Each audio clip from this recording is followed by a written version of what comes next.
صرف اس آیت میں عدت کی ایک قسم کا ذکر ہے، اور یہ ایک زمانۂ جاہلیت میں رسم تھی، اور اس سے بڑھ کر اب زمانۂ اسلام میں یہ رسم آ گئی ہے کہ کسی کا اگر شوہر فوت ہو گیا ہے، چاہے وہ جوانی کے اندر ہی ہے، تب بھی اس کو آگے نکاح نہیں کرنے دیتے۔ اس بات کی اس آیت میں اللہ نے تردید فرمائی ہے۔ عدت بیان کرنے کا مقصد بھی یہی ہے کہ اتنے دن، اتنے مہینے، شریعت بھی کہتی ہے کہ وہ آگے نکاح نہیں کر سکتی۔ جب وہ مہینے اور دن گزر جائیں تو پھر شریعت کی طرف سے اجازت ہے۔ جب شریعت اجازت دیتی ہے تو ہمیں اسے روکنے کا کوئی حق نہیں۔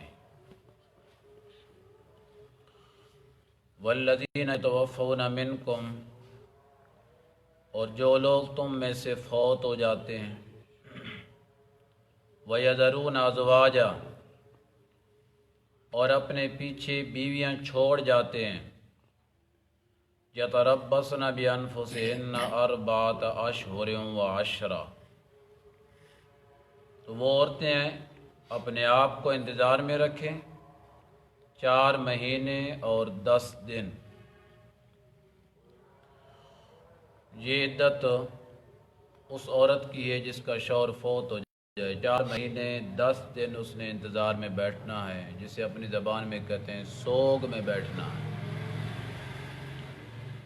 4 مہینے 10 دن سے زیادہ عورت اپنے شوہر کی وفات پر سوگ نہیں منا سکتی، اور عورت کے علاوہ جو سوگ ہوتا ہے وہ صرف 3 دن ہے، 3 دن سے زیادہ سوگ نہیں ہوتا۔ اب یہ جو رواج چل پڑا ہے سالانہ سوگ منانا، یہ صراحتاً بدعت ہے۔ اسی تاریخ کو پھر سوگ مناتے ہیں، پھر آئندہ تاریخ پھر اس کی سوگ مناتے ہیں۔ خصوصیت سے یہ 10 محرم کو جو بات ہوتی ہے، یہ سوگ ہی تو منانا ہے، یہ سالانہ کہاں سے نکالا ہے؟ سالانہ اگر سوگ ہوتا تو سب سے پہلے رسول اللہ صلی اللہ علیہ وسلم کا ہوتا۔ جب آپ کا سوگ نہیں تو آپ کے بعد کسی آپ کے امتی کا یا کتنے بڑے آپ کے رشتہ دار کا دنیا سے چلے جانے کے بعد 3 دن سے زیادہ سوگ منانے کی کوئی اجازت نہیں۔ عورت بھی، بیوی بھی 4 مہینے 10 دنوں کے بعد سوگ نہیں منا سکتی ہے۔ عورت کا سوگ کیا ہوگا؟ اس عدت کے زمانے میں خوشبو نہیں لگا سکتی، اور خوشبو والا تیل بھی نہیں لگا سکتی ہے۔ عدت والی عورت جو ہے سرما بھی نہیں لگا سکتی بلا ضرورت۔ آنکھیں خراب ہو گئی ہیں، دوائی ڈالنی پڑ گئی ہے، یا کوڑا سرما ڈالنا پڑے گا، تو وہ دوا کے طور پہ ڈالے جا رہے ہیں، زیب و زینت نہیں بنا سکتی ہے۔ اور بلا ضرورت گھر سے باہر بھی نہیں نکل سکتی ہے۔ اگر ضرورت پڑ گئی ہے باہر نکلنے کے لیے تو عدت گزارنے والی عورت کے لیے لازم ہے کہ وہ اپنی رات مڑ کر اپنے گھر میں گزارے، رات دوسرے کے گھر میں نہیں گزار سکتی۔ نکلنے کی ضرورت پڑ بھی گئی ہے، جانا پڑ گیا ہے، تو رات جو ہے وہ لازماً اپنے گھر میں واپس گزارے، اس کو رات دوسری جگہ پہ گزارنے کی اجازت نہیں۔ یہ بیاہ شادیوں پر جانے کی بھی اجازت نہیں ہے۔ تو یہ پابندیاں ہیں۔ عدت کا مطلب یہی ہے، انتظار کر کے رکھیں اپنے آپ کو، روک کر رکھیں اپنے آپ کو، گھر میں اپنے آپ کو محبوس رکھیں اور قید رکھیں۔ تو 4 مہینے 10 دن جو ہیں یہ متوفی عنہا زوجہا کی عدت ہے، اس صورت میں کہ جب اس کو حمل نہ ہو۔ اگر اس کا شوہر فوت ہو گیا ہے، وہ عورت حاملہ ہے، پھر اس کی عدت وضع حمل ہے۔ تو بات سمجھ آ رہی ہے؟ پھر عدت 4 مہینے 10 دن نہیں ہے، چاہے وہ 9 مہینے تک چلا جائے، چاہے 1 مہینے کے بعد بچہ پیدا ہو جائے، پھر اس کی عدت وضع حمل ہوگی، پھر 4 مہینے 10 دن نہیں ہوگی۔ اور اس دوسری صورت کا تذکرہ سورہ طلاق کے اندر موجود ہے، وہاں جائیں گے تو انشاءاللہ پڑھیں گے۔ تو عورت اگر حمل والی ہے تو اس کی عدت وضع حمل ہے۔ وضع حمل تو خدا کے علم کے مطابق ہے، کتنی مدت کے بعد اس نے بچہ جنم دینا ہے، وہ لمبی بھی ہو سکتی ہے، تھوڑی بھی ہو سکتی ہے۔ اور اگر حمل نہیں ہے تو پھر یہاں جو جس عورت کا شوہر فوت ہو گیا ہے، یہاں حیض نہیں شمار کرنے، 4 مہینے 10 دن پورے کرنے۔ تفسیر معارف القرآن میں مولانا مفتی محمد شفیع صاحب رحمۃ اللہ علیہ نے اگلا مسئلہ یہ لکھا ہے کہ اگر تو شوہر چاند رات کو فوت ہو گیا ہے تو پھر اس کی جو عدت ہوگی چاند کے مہینوں کے مطابق، جو 29 کا آئے گا 29 کا ہوگا، جو 30 کا آئے گا وہ 30 کا ہوگا۔ 4 مہینے شمار کرنے ہیں، جو 29 کا آ گیا خیال رکھنا ہے تاریخوں کا، تو 29 کا شمار ہوگا، جو 30 کا آئے گا 30 کا شمار ہوگا۔ یہ ہے کہ شروع مہینے کے اندر ہی وفات ہو گئی ہے۔ اگر شروع مہینے میں وفات نہیں ہوئی، درمیان مہینے میں وفات ہو گئی ہے، بات سمجھ رہے ہیں؟ اس مسئلے کا عام لوگوں کو پتہ کو نہیں ہے اور غلط کر رہے ہیں۔ درمیان مہینے میں وفات ہوگی، مثلا چاند کی 15 تاریخ کو وفات ہوگی، تو پھر ہر مہینے کو 30 کا مہینہ شمار کر کے گنتی پوری کرنی ہے۔ پھر ہر مہینے کو 30 کا مہینہ شمار کر کے گنتی کیا کرنی ہے؟ پوری کرنی ہے۔ 130 دن مکمل کرنے ہیں۔ 130 دن مکمل ہونے کے بعد جس دن وہ شوہر فوت ہوا ہے، اس دن میں جس وقت کے اندر فوت ہوا ہے وہ وقت گزرے گا تو اس کی عدت گزرے گی۔ وہ شام کو فوت ہوا ہے تو وہ صبح صبح اور یہ سمجھے کہ میری عدت گزر گئی ہے، اسی دن آگے نکاح پڑھانا چاہتی نہیں ہوگا۔ وہ شام آئے جس شام کو شوہر فوت ہوا ہے اس کا، یا وہ رات آئے جس رات کو اس کا شوہر فوت ہوا ہے، وقت کا بھی خیال کرنا ہے، تاریخ کا بھی خیال کرنا ہے، تب جا کر عدت کیا ہوگی؟ پوری ہوگی۔ ضروری نہیں کو آگے نکاح کرنا ہوتا ہے، اور بھی تو معاملات ہوتے ہیں، کہیں جانا ہے آگے پیچھے، کسی کی شادی پہ جانا ہے، کسی کی غمی پہ جانا ہے، تو اسی انتظار میں ہوتی ہے کہ ہماری عدت ختم ہو تو ہم آزاد ہو جائیں۔ تو تاریخ کا بھی حساب کرنا ہے۔ اگر درمیان مہینے میں شوہر کی وفات ہو گئی ہے، پھر ہر چاند والے مہینے کو 30 کا شمار کرنا ہے۔ 4 مہینے کتنے بن جائیں گے؟ 30 چوکا 120 پڑے ہو، 10 دن اوپر، 4 مہینے 10 دن، 130 دن مکمل کرنے، اور آگے وقت بھی مکمل کرنا ہے۔ تو جس وقت میں مثلا ظہر کے وقت میں اس کی وفات ہوئی ہے تو آخری دن جو آیا ہے ظہر کے بعد اس کی جو ہے عدت پوری ہوگی۔ یہ نہیں کہ صبح صبح کہے کہ میری عدت پوری ہو گئی۔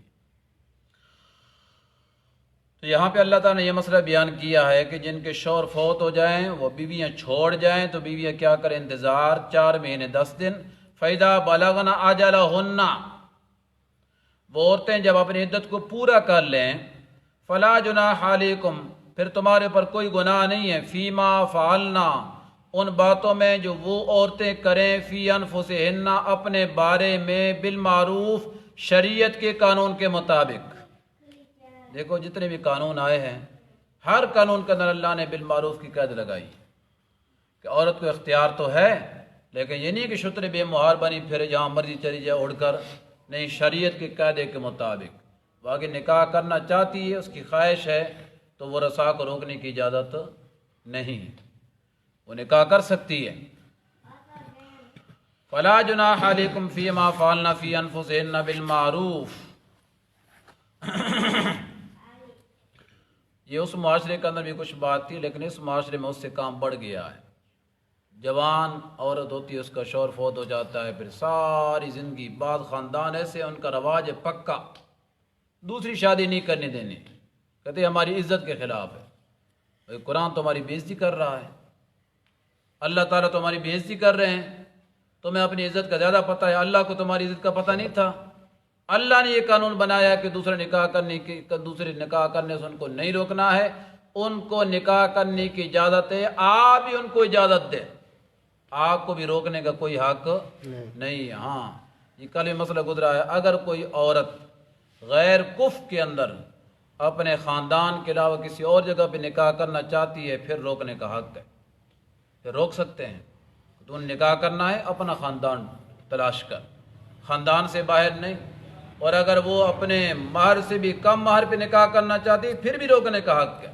یہ عزت ہے خاندان کی کہ عورت کا نکاح خاندان کے اندر ہو، اور اس جیسے ہم مثل عورتوں کا جو مہر ہے اس مہر اس کے برابر ہو، اس سے کم نہ ہو۔ کم مہر کے اندر عورت اور خاندان کی بے عزتی ہوتی ہے۔ یہاں خیر ہمارے ملک کے اندر خصوصاً پنجاب کے اندر تو مہر کا کوئی حساب نہیں، ہم دیتے ہی نہیں ہیں۔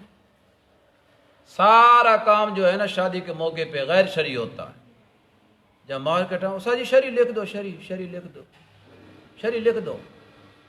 اب استاد یاد آ کہ شرعی لکھ دو، تو مولوی کی فیس کا ٹائم آتا ہے، کہتے یہ بھی شرعی لکھ دو، شرعی دو استاد شرعی۔ باہر ڈھول نچا رہے تھے اس وقت شرعی نہیں یاد آئی، 10,000 50,000 لاکھ تک اڑا دیا ہے۔ جو استاد کو فیس دینے کا ٹائم ہے، یہ استاد جی بڑھیا آپ نے زیادہ فیس، 2,000 اتنی زیادہ، تو کتاب کی فیس کتنی ہوتی ہے؟ وہ تو 200-400 روپے لگتا ہے، اب 2,000 کو کیا کریں گے؟ وہ جو باہر کنجر نچا رہے تھے وہ کیا کریں گے؟ ان کے کیوں دیا ہے؟ جو اصل کام ہے نا نکاح کے اندر وہ یہی ہے جو مولوی نے کرانا ہے، تو مولوی کو کچھ نہیں دینا۔ اصل جو کام ہے نا وہ میاں بیوی کا تعلق کا، وہ مہر والا ہے، نکاح اور مہر والا ہے، مہر نہیں دینا ہے۔ باقی سارے کام لاکھ لوٹا دینا ہے، اور جب مہر کا ٹائم آتا ہے شرعی لکھ لو۔ جو شرعی کتنا ہے؟ 32 روپے لکھ لو۔ واہ سبحان اللہ بھائی، ابھی شریعت وہی 32 روپے پہ کھڑی ہے۔ 10 درہم کم سے کم مہر ہے بھائی، 10 درہم کم سے کم کیا ہے؟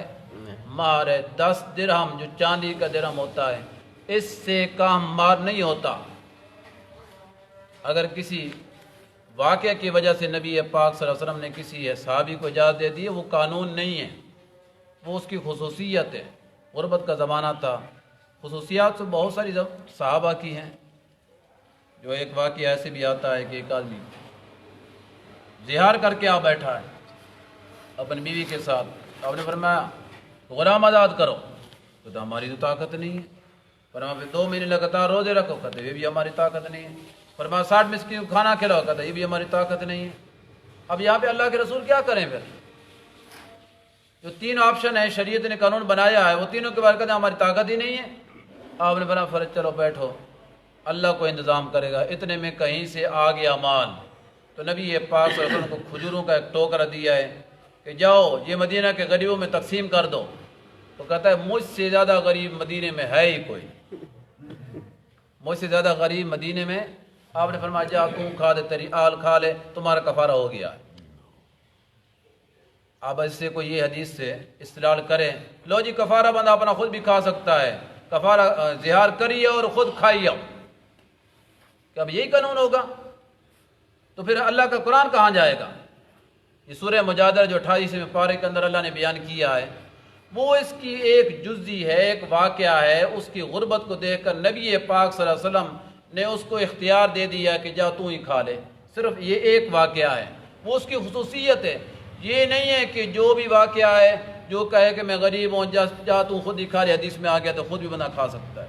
نہیں نہیں نہیں نہیں نہیں، قانون قرآن کا وہی رہے گا جو قرآن کے اندر کھڑا ہے۔ 60 مسکینوں کو کھانا کھلانا پڑے گا، یا 2 مہینے لگاتار روزے رکھنے پڑیں گے، یا ایک غلام آزاد کرنا پڑے گا۔ تب زہار کے بعد دوبارہ بیوی اس کے لیے کیا ہوتی ہے؟ حلال۔ و زہار یہ ہوتا ہے کہ اپنے بیوی کو اپنے محرم کے ساتھ تشبیہ دے دیں کہ تم میرے اوپر اسی طرح حرام ہے جس طرح میرے اوپر ماں حرام ہے۔ یہ اس لفظ کو کہتے ہیں زہار۔ اس زہار کہنے سے عارضی طور پہ عورت حرام ہو جاتی ہے، یہ کفارہ دے گا پھر حلال ہوگی، کفارے کے علاوہ وہ حلال نہیں ہوتی ہے۔ تو کچھ خصوصیات ہوتی ہیں، وہ قانون نہیں ہوتا۔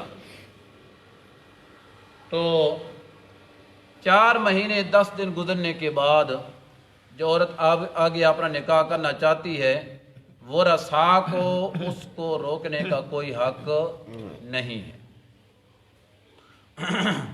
جہاں پہ روکنے کا حق ہے وہ میں نے بتا دیا کہ غیر کفر کے اندر شادی کرنی چاہتی ہے یا مہر کو نیچے گرا کر شادی کرنا چاہتی ہے، پھر روکنے کا حق ہے، یہاں خاندان کو اختیار ہے، لیکن نفس سے نکاح سے روکنے کی اجازت نہیں ہے۔ آگے اللہ کہتے ہیں واللہ بما تعملون خبیر، اور اللہ ان عملوں کو جو تم کرتے ہو پوری خبر رکھنے والے ہیں۔ ہاں وہ پیچھے بات کر رہا تھا، جو 10 درہم ہے نا، 10 درہم چاندی کے، اس کے اندازتاً وہ تو ان کا پھر وزن نکالنا پڑے گا نا، کم سے کم 5000 مہر ہے۔ کم سے کم کتنا ہے؟ 5000۔ اس سے کم آج کے دور میں کوئی مہر نہیں ہے، لیکن یہ ضروری نہیں یہ کم سے کم مہر کم سے کم نہیں ہونا چاہیے، اپنی طاقت کے مطابق۔ ایک ہزاروں کا مالک ہے وہ بھی 5000 دے رہا ہے، دوسرے لاکھوں کا مالک ہے وہ بھی 5000 دے رہا ہے، جو کروڑوں کا مالک ہے وہ بھی 5000 دے رہا ہے۔ عورت کی بھی حیثیت ہوتی ہے، ایک اونچے خاندان کے اس کا مال زیادہ ہوتا ہے، نچلے خاندان کے اس کا کم ہوتا ہے، یا اونچے خاندان نیچے خاندان کا کوئی تذکرہ نہیں ہوتا۔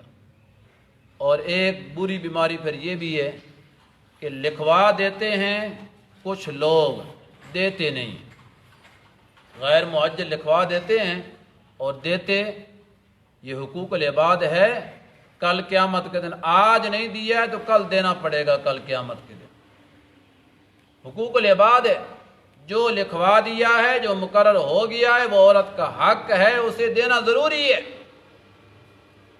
اگر آپ نے نہیں دیا، اسی طرح آپ کی زندگی گزر گئی ہے، تو پھر آپ نے حقوق العباد کو ادا نہیں کیا ہے، یہ حق اللہ نے بھی آپ کا معاف نہیں کرنا۔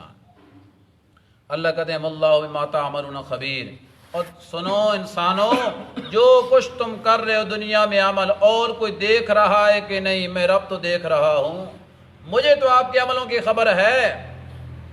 اب جتنے بھی اللہ نے قانون بیان کیے نا، آخر میں اللہ تعالیٰ نے اسی طرح اپنی کوئی نہ کوئی صفت لے کر آئے۔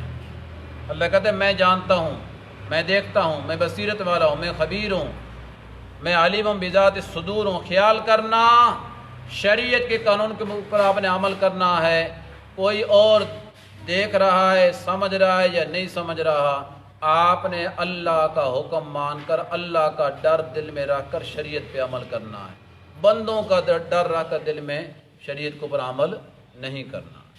الحمدللہ۔